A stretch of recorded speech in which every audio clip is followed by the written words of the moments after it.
सर्वांचं अभिवादन करतो आणि शाळेला शतकोटी धन्यवाद देतो की त्यांनी मला ही एक संधी दिली की जिथं माझं शिक्षण पूर्ण झालं आणि जिथं मी माझी जडणघडण झाली, नवीन स्वप्न बघितली, जिथं कष्ट घेतले, तिथे एक दिशा मिळाली. आज मी तिथं परत तुमच्या समोर उभा आहे.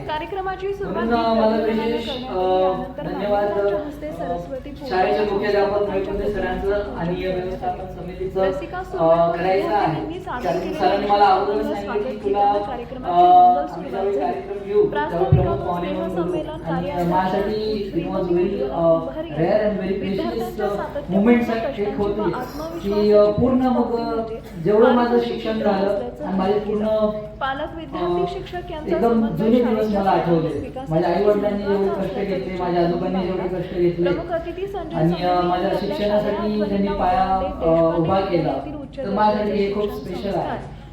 आज मी तुमच्याकडे उभा आहे त्यामध्ये प्रत्येक व्यक्तीचं खूप मोठं योगदान आहे. विशेष करून माझे आई वडील, माझे आजोबा, आप्पा, माझी फॅमिली, माझे मित्र, सगळ्यात एक नमूद करण्यासारखी आणि महत्वाची गोष्ट म्हणजे शाळा, जिथं आज मी तुमच्या समोर उभा आहे.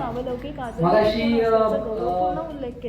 सर्व कार्यक्रमाचे प्रमुख पाहुणे संगीत सर म्हणाले की this building is like cultural heritage. तर नक्कीच मी मगाशी ज्यावेळी आलो आई वडिलांबरोबर बघितलं तर तिथं एकदम आहे तशीच वाटत होती शाळा.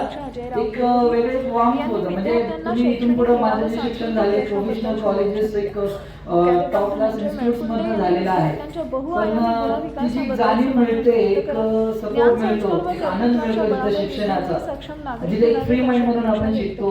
तर इथं एकदम आल्यानंतर एकदम जाणवतं अरे हा हॉल आहे तिथं आम्ही बसायचो आणि या मुवमेंट्स नंतर तुम्हाला आठवतील. कारण सर्वांचं अभिवादन करतो आणि शाळेला शतकोटी धन्यवाद देतो की त्यांनी मला ही एक संधी दिली की जिथं माझं शिक्षण पूर्ण झालं आणि जिथं मी माझी जडणघडण झाली, नवीन स्वप्न बघितली, जिथं कष्ट घेतले, जिथे एक दिशा मिळाली. आज मी तिथं परत तुमच्या समोर उभा आहे. म्हणून मला विशेष धन्यवाद शाळेचे मुख्याध्यापक महेशकुंदे सरांचं आणि व्यवस्थापन समितीचं करायचं आहे.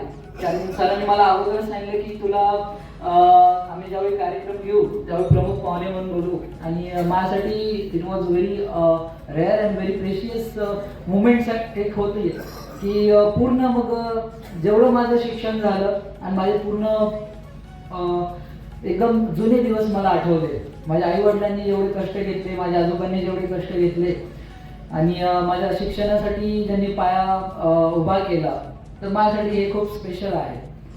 आज मी जो तुमच्या पुढे उभा आहे त्यामध्ये प्रत्येक व्यक्तीचं खूप मोठं योगदान आहे. विशेष करून माझे आई वडील, माझे आजोबा, आप्पा, माझी फॅमिली, माझे मित्र, सगळ्यात एक नमूद करण्यासारखी आणि महत्वाची गोष्ट म्हणजे शाळा, जिथं आज मी तुमच्या समोर उभा आहे.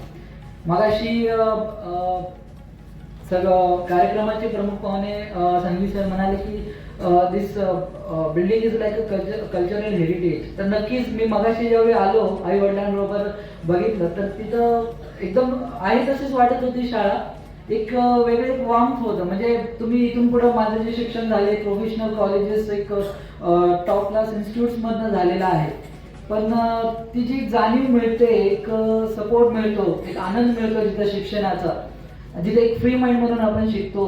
तर इथं ते एकदम आल्यानंतर एकदम जाणवतं अरे हा तो हॉल आहे तिथं आम्ही बसायचो आणि या मुवमेंट्स नंतर तुम्हाला आठवतील. कारण ही जी आपुलकी म्हणा, प्रेम म्हणा, जिव्हाळा म्हणा आणि हा बॉन्डिंग, आता जसं की महेशकुंदे सरांशी माझं बोलणं झालं तर त्यावेळी मला एकदम जुन्या गोष्टी आठवल्या.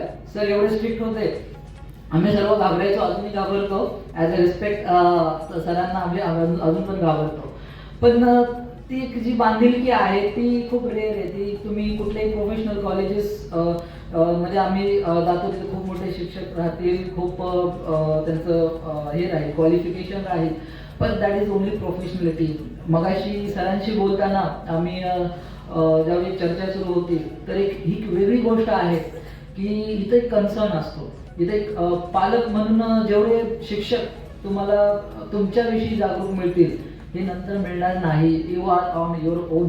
तुम्ही जे डिसिजन घेताल तुम्हाला शिक्षण मिळेल, चांगलं मिळेल, पण बाळा तू असं कर किंवा हे असं करतोय ते चुकीचं करतोय किंवा तुला असं यामध्ये सुधारणा करणे गरजेचं आहे किंवा तू बरोबर केलंस, एक कौतुकाची थाप देणारी जी गोष्ट आहे ती ह्या MES सारख्या हायस्कूलमध्येच मिळते. तर मगाशी संघवी सर पण म्हणत होते की Marathi it is not an एक असं रिग्रेट नाही किंवा CBSE आहे, ICSE, yes there are modern day challenges, पण ह्या ज्या गोष्टी आपण ज्या इथं शिकतोय, जिथं तुम्ही ह्या गोष्टी तुमच्या जडणघडणमध्ये, तुमच्या व्यक्तिमत्व विकासामध्ये ज्या गोष्टी तुम्ही शिकून जाताय, ज्या तुमच्याबरोबर लाईफ लॉंग राहणार आहेत. म्हणजे मी सक्सेसफुल होतोय तर एक इंटेलिजन्स होणं किंवा तुम्हाला गायडन्स मिळणं, ह्या गोष्टी तुम्हाला खूप मिळतील. असे तुम्हाला मेकॅनिकल क्लासेस वगैरे खूप मिळतील. पण हे जो व्यक्तिमत्व विकास आहे, जे तुम्हाला सांगितलं जाईल, शिकवलं जाईल आणि हे तुम्ही स्वतः आत्मसात करताल. एक बॉडीचा रिस्पॉन्स असतो, एक त्याला मेमरी म्हणतो. तर ती मेमरी जी तुमची इथं विकसित होईल ते दुसऱ्या कुठल्या कॉलेजमध्ये जे रोबोटिक्स टाईप किंवा असं जे मेकॅनिकल लर्निंग म्हणतो तिथंही तुम्हाला मिळणार नाही. तर हा एक ॲडव्हान्टेज आहे जो ह्या आपल्या शालेय शाळेमध्ये मिळतो.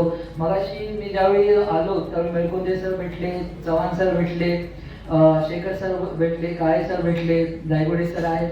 हे सगळे हे माझे शिक्षक आहेत. तर त्यांना भेटून मला एकदम असं वाटलं की त्यांनी 2-3 दिवसापूर्वी काही दिवसांपूर्वीच भेटलो होतो की काय. ह्या मेमरीज आहेत, ह्या बाकी तुम्हाला बाकीच्या बाबतीत नाही मिळणार. तर हे खूप महत्वाचं आहे. एक शाळा म्हणून, एक विद्यार्थी म्हणून तुम्ही जे घडता तर ते बाकीच्या ठिकाणी नाही. एक ट्युशन संस्कृती येऊन गेली सध्या किंवा एक करिअरिस्टिक लर्निंग म्हणून एक आलेला आहे. तर ते आपण व्हॅल्यूज, मॉरल्स, सपोर्ट सिस्टीम ह्या ज्या गोष्टी शिकतो, पर्सनल डेव्हलपमेंट शिकतो, ह्यानंतर ह्यासाठी आजकाल लोकांना सेपरेट क्लासेस घ्यावे लागतात. जर तुम्हाला बेसिक फाउंडेशन तुमचं जे शाळा तिथंच ह्या गोष्टी जर तुम्हाला मिळत असतील तर जसे की आम्ही UPSC मध्ये ज्यावेळी माझा इंटरव्ह्यू झाला होता तर दे आर व्हेरी जे क्वेश्चन्स विचारले जातात तुम्हाला ते एकदम ऑन द स्पॉट विचारले जातात. तिथं तुम्हाला स्ट्रीट स्मार्टनेस किंवा तुम्हाला जे आहे ते व्यवस्थित उत्तर द्यावं लागतं. तुम्ही जे 1 वर्ष 2 वर्ष. अशाच नवनवीन बातम्या पाहण्यासाठी बारामती वार्तापत्र चॅनलला लाईक करा, शेअर करा, सबस्क्राईब करा आणि बेल आयकॉन प्रेस करा.